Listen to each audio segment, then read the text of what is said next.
Hello friends, and welcome back to my channel, or if you are new here, welcome. My name is Emily and I make 2 videos a week, one about books and one about beauty. So today we're going to be talking about part 2 of last week's book video, and that is the best books that I ever had to read for school. Last week we talked about books that I read from K to 12, and then this week we're going to be talking about books I read in college. So because I was an English major, you might think that there's like a huge long list of books, but actually becoming an English major made me realize that I much prefer choosing books for myself than reading books other people pick for me. Honestly, a main reason I became an English major was because a lot of the books that I talked about in my last video, and especially books that I read junior and senior year of high school. But upon getting to college, I realized that the courses in college just weren't on the same level of choosing amazing books that my high school English teachers were. I just had some great teachers and they picked books that I really vibed with. And then when I got to college, I had a hard time choosing classes that would pick books that I really connected with on that same level.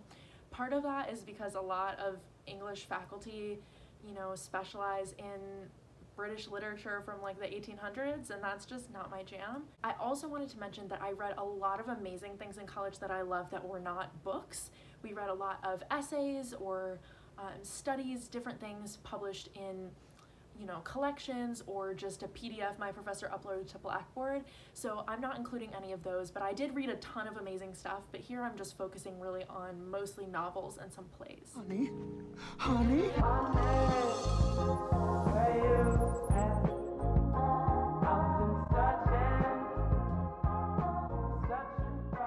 Okay, so the first one I wanted to talk about is The Day of the Trifids by John Wyndham.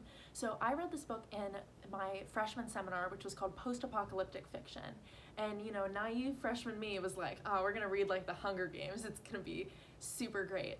But when I got to the class, I ended up really liking it, I will say that, but it was different than what I expected. So at my school, freshman seminars were kind of like a reward given to tenured, experienced faculty, so they got to kind of teach their pet project. So this was taught by an extremely old professor. Like, his office was in one of the colonial buildings on our campus. It was like all of the buildings on my campus were old, but his was like part of the original campus from like the 1700s.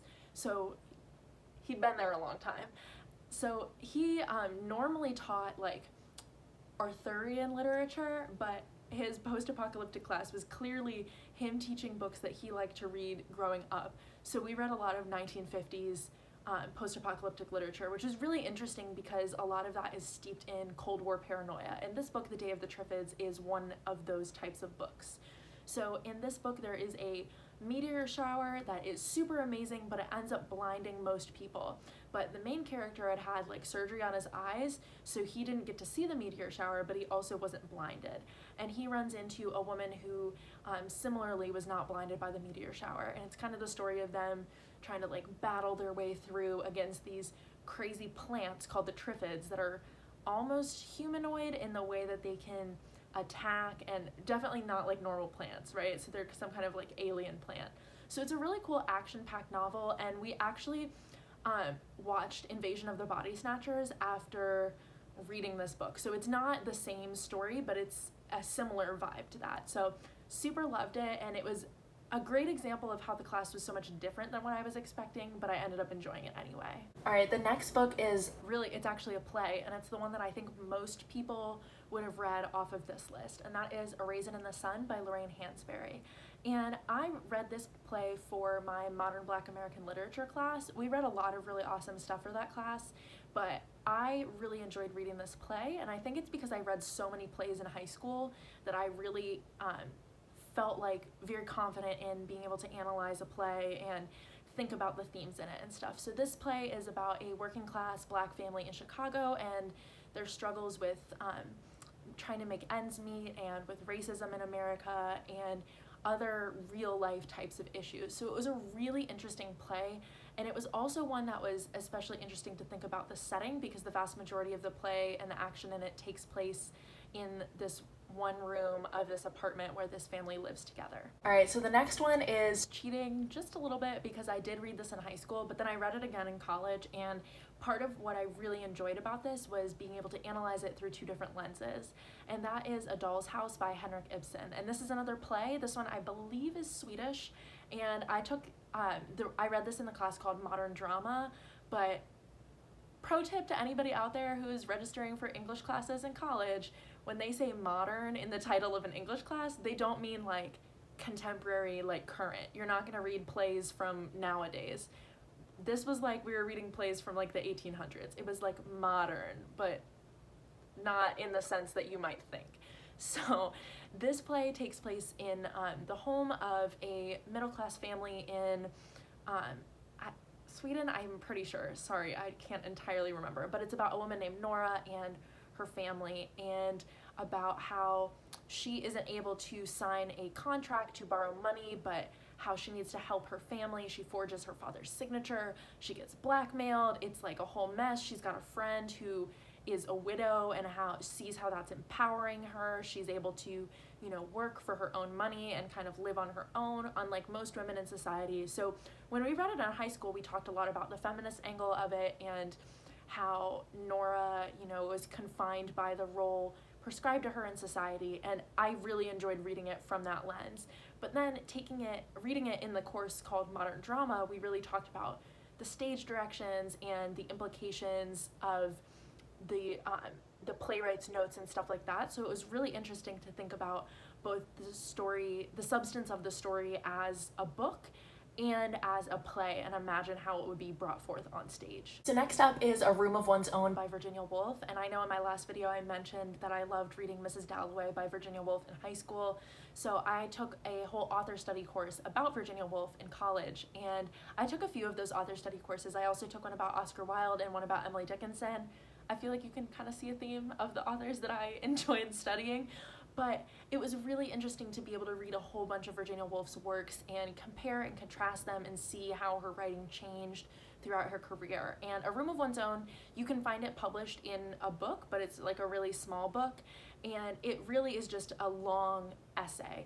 And it uses a fictional narrator and kind of, some plot points like a story would, but it's really an essay advocating for both a literal room of one's own for a woman to be able to have her own space to do her work, such as in Virginia Woolf's case, writing, and being able to write her stories in her own space and not have to, be bothered with the typical things of the house that the women were expected to do, and also do her writing at the same time. But it also is advocating for a figurative room or a figurative space for women in writing. So it's a really awesome feminist text. As you can see, I was an English and gender and women's studies double major, so a lot of the books that I enjoyed reading had a lot of feminist undertones, and this was an empowering book, and it was awesome to read such an, older kind of feminist advocacy type of book. It was really interesting to pair with some of the more modern essays we were reading in my gender studies classes. Next up is a book from my senior seminar, which was called The American 1950s, and I adored this class. It was so interesting. We only met once a week, but it was for like 3 hours in the evening, so it was a little bit different than a lot of the other classes I took, but senior seminars were small classes and very heavily discussion based. And this one was cross-listed between English and film and media studies. So we read a lot of books that kind of encapsulated the 1950s, but we also watched a lot of movies, and for my capstone paper for that class, I ended up writing about alien invasion films, and I wrote about Invasion of the Body Snatchers and some other really great 50s sci-fi movies, so that was a great time. But we read Peyton Place in this class, and Peyton Place is by Grace Metalius, I think is how you pronounce the author's name. But this is basically a soap opera in a book, and it is about a small town and all of the craziness that people get up to in the small town, the gossip they have against each other's behind each other's backs, and all of that kind of stuff, and the secrets that people are hiding. So it was a really fascinating read, and I would definitely recommend this if you're kind of looking for like a 50s soap opera kind of vibe.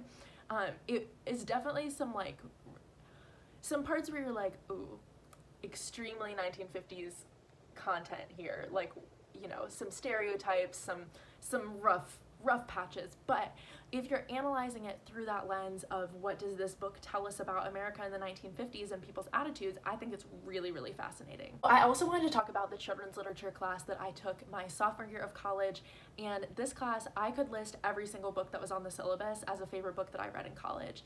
So this class was just amazing, and honestly, part of the reason that I became a teacher, because I had always wanted to be a teacher, and then I decided I didn't want to be, and then I kind of started thinking about it again. But I loved every single book we read. We read El Defo, we read Rain, Rain, we read The Crossover, we read When You Reach Me. I'm trying to think of what else we read. I think those are the main ones. We read Goodnight Moon, a classic. But we really thought about and read these different books and analyzed them from the perspective of both, you know, good literature, but also the idea of how is this benefiting kids? What is this teaching kids? How did the author make, especially in terms of the picture books that we read, like what choices did the author make and the illustrator make that kind of move the story along? How are the pictures used? And that class was just absolutely incredible. So the whole syllabus could be on this list, but we don't have time for that. So I will link my Grown-Ups Guide to Middle Grade down below and in whatever corner that eye pops up in, and you can check that out if you want, because a lot of the books we read are in that guide. So super incredible books, and I'm so glad I took that class. And the last book I wanted to mention is possibly my favorite book I read in all of college in terms of novels, and that is Green Grass Running Water by Thomas King. So I read this in one of my favorite classes I took in college, which was Indigenous literature. And we read a lot of really interesting stuff in that class, but a lot of those books were really heavy and touched on a lot of really difficult issues that Indigenous people face in our country. But this one was just a straight up awesome novel. And it definitely did touch on a lot of hard issues and some tough topics, but it wasn't as heavy of a read, if that makes sense. It's something that you wouldn't necessarily have to psych yourself up to read, but if you're reading more about, like, you know, we read some books about people's experience with sexual assault, like that you're gonna have to psych yourself up to read. This one, just a straight up great book with a few heavy topics in there. And it's about a variety of characters who are kind of straddling the modern world and Indigenous traditions and trying to find their place in the world and see how they fit in. But what I really love about this book is the interwoven interconnectedness of everything. So it seems like at first it's kind of hard to keep track of the characters because there are so many of them and their stories are all so different and there's so many names to remember. But then as the book goes on, you see these characters and see how they're connected and how they know each other. And then you see these characters and see how they're connected and how they know each other. And then those groups of characters start to connect. So by the end, everybody is interconnected in some way. Everybody has a connection to every other character. And this book is full of literary and pop culture allusions. It's like you could open it to any page and find some multi-layered level of reference to something, which we ended up in class talking about several times, but it was like we could only cover so many. There are just so many times that a historical figure or a person or another book or a Bible story or a Native American legend or like the brand of a car, something is mentioned, but it like goes in so many layers. And this book was just such an incredible read, and I ended up reading it twice in that class. I read it the first time when we were, you know, reading it and doing our reading responses and stuff, and then my final project for the class, I read it again to be able to do that project. And normally I'd like, you know, kind of skim the book or just like read the part that I really need to. I read the whole book again because it was so good. All right, so those were the very best books that I read in school, college edition. So I would love to hear from you. Did you read any awesome books in college, whether you were an English major or took any English classes or not? I bet you read at least one book in college for school, but please leave me a comment down below. Let me know. Have you read any of these books? If not, check them out. But remember, we're coming from like an academic perspective here, so not all of them are the best just for fun type of reads, but these were all awesome books and definitely my favorite ones that I read in college. Thank you guys so much for watching. Please don't forget to like the video and subscribe before you go, and have a wonderful rest of your day. Bye.